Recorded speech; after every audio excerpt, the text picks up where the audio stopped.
museums. I will be taxed to pay for all sorts of health and safety net benefits, which I hope I'm not going to use, right? And that's the same injury, right?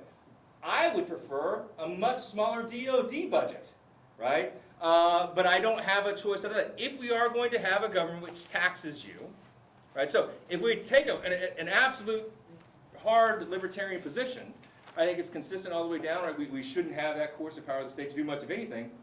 That's a consistent position, and great.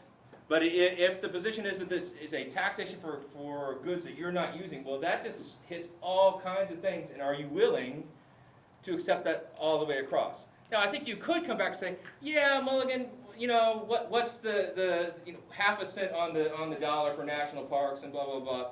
But in Kansas, 53% of our state budget is K through 12 education. It's a difference, even if it's not a difference of kind. It's definitely a difference of degree, and that's a big difference. To be sure,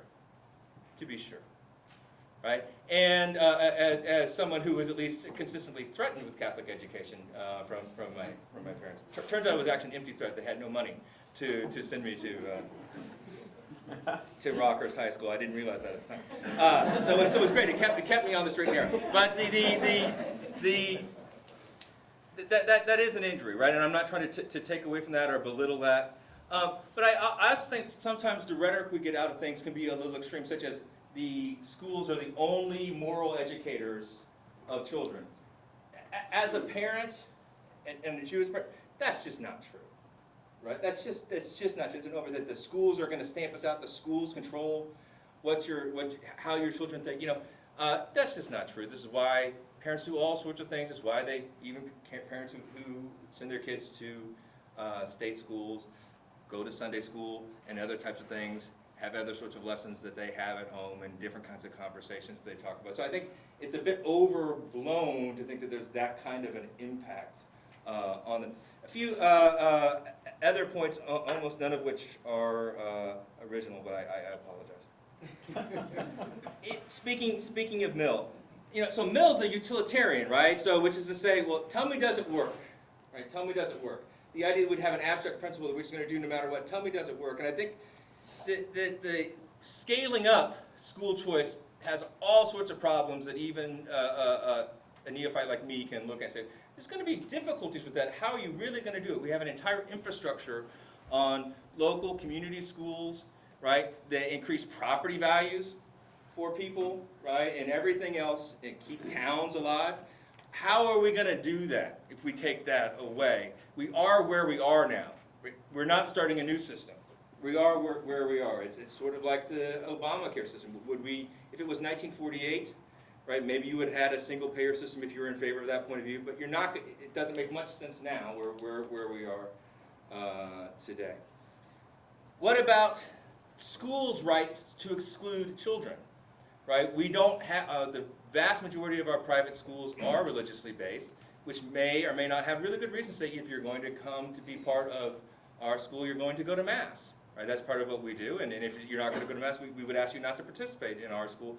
Can we, if we're going to state fund on that kind of scale, can we allow that? Right? Where are kids going to go to school? What about schools, these different private schools, or do they all have to have the ability to take in kids with special needs? Right? Are we going to add that cost to all these different schools? How will that work? How will we engage in traveling just across town if you have all these different places, just in a little town like Lawrence, right? The massive traffic jam of not dealing with these. But this is not to take away from a principle of liberty. It's to say we are where we are, and where Mill even says later on in the paragraph quoted by our friend from Nebraska, it's like, well, maybe the government could run a public education system, as the lesser of two evils, he says. And so, we have an infrastructure system built up where we are, and I wonder how much farther down the road we could get. A few other things that, again, other folks talk about. Would be in a situation, at least off the top, where you would have a large transfer of money to religious institutions. I agree that's not a First Amendment problem, but it will be a problem for many states with Blaine amendments, and of course the Blaine amendments have an ugly history of anti-Catholicism But they remain, the Blaine amendments are amendments against transferring of state monies to, at the time was focused on Catholic schools, but many states have those. So you would have to have a lot of state constitutional law changes to scale that up. What kind of accountability system are you going to have for these schools, especially when many of them are private and religious? What sort of commingling of state oversight authority are you going to have into religious institutions? And is that itself an injury and something that's maybe scary and we don't want?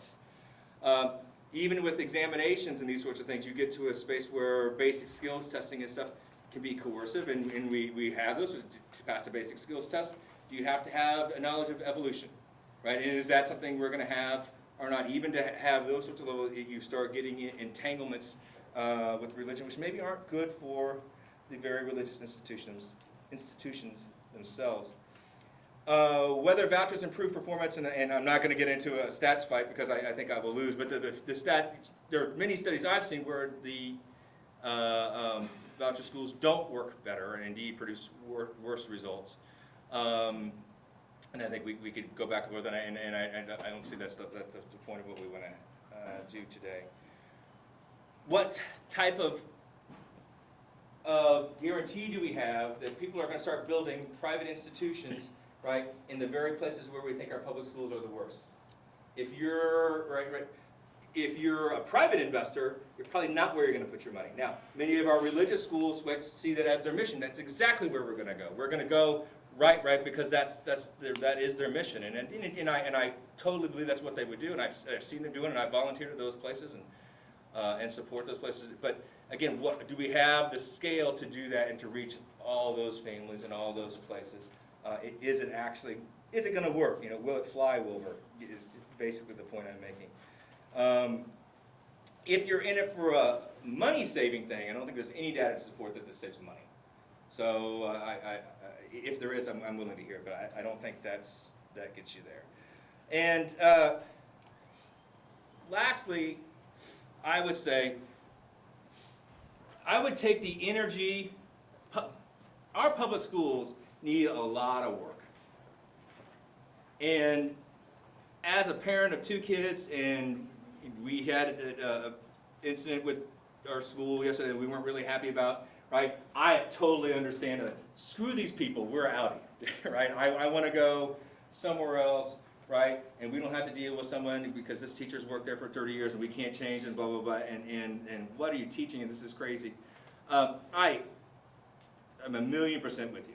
I understand that. But I wonder if this isn't, at the end of the day, distracting from taking the same type of energy and effort and engagement into making the system that we have better, right? And engagement with that system in a better way, right? And finding those types of spaces where we can have conversations which are more productive. And to the degree to which we have areas where we're saying, you're just barring any sort of religious education, can't we find some place and talk about history of religions and these types of things, and find spaces where we can have a more inclusive, welcoming environment in our public schools and fix the massive infrastructure that we have, as opposed to, let's just chuck it, right, and walk away. So my points, I guess, are more pragmatic, but I guess in the spirit of Mill, which is to say, well, let's add up the utility and see what we have, as opposed to have a more dogmatic, this is always better approach. But thank you for the opportunity to come.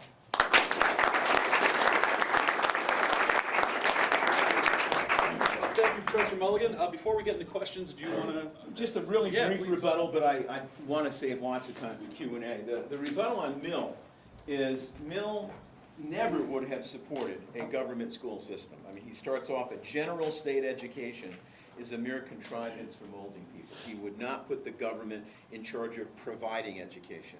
What he said is if there's a role for government at all, it is a funding role to fund mostly education for the poorest among us. They would get some money for tuition, but again, the parents would choose where that education would take place. And again, we're talking in a world that didn't even have public schools yet, so all education was private, and almost all education was private and religious, although not for Mill. Yeah. His was private and atheist, but For most people, all education was private and religious, and he said, if there's a role for government, it's for basically paying tuition fees for the poorest among us.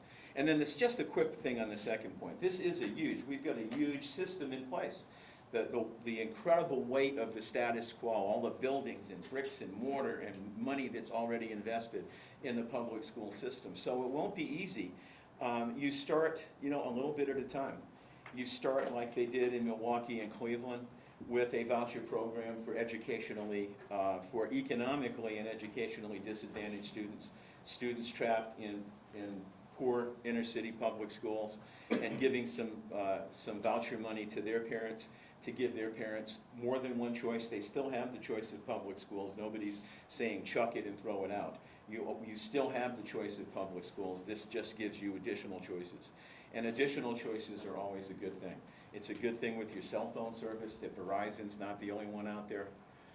It's a good thing just about everywhere I can think of. Monopolies are almost always considered bad things, and choice, multiple, and diversity is almost always considered good. So with that, that's enough of a response, but let's have some Q&A. Questions? Shockingly in the back.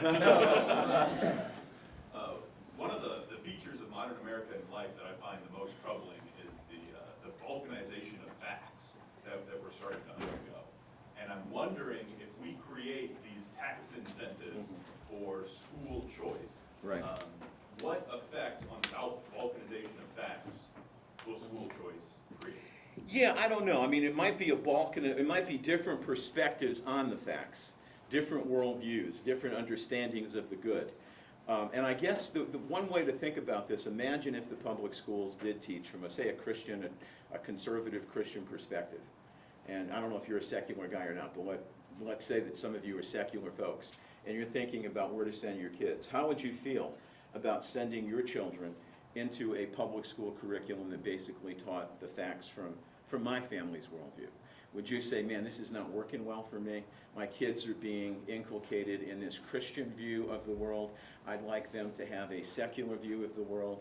And I think if that were the case, if your kids were being sent on a school bus every day to the Pat Robertson Public School, you'd probably be a strong supporter of school choice. Or you'd say, let's take the Establishment Clause and forbid that. Let's not let their views be taught in the public schools. But one way or the other, you'd want to silence the point of view that you don't like and make sure that your kids were exposed to the points of view that you do like.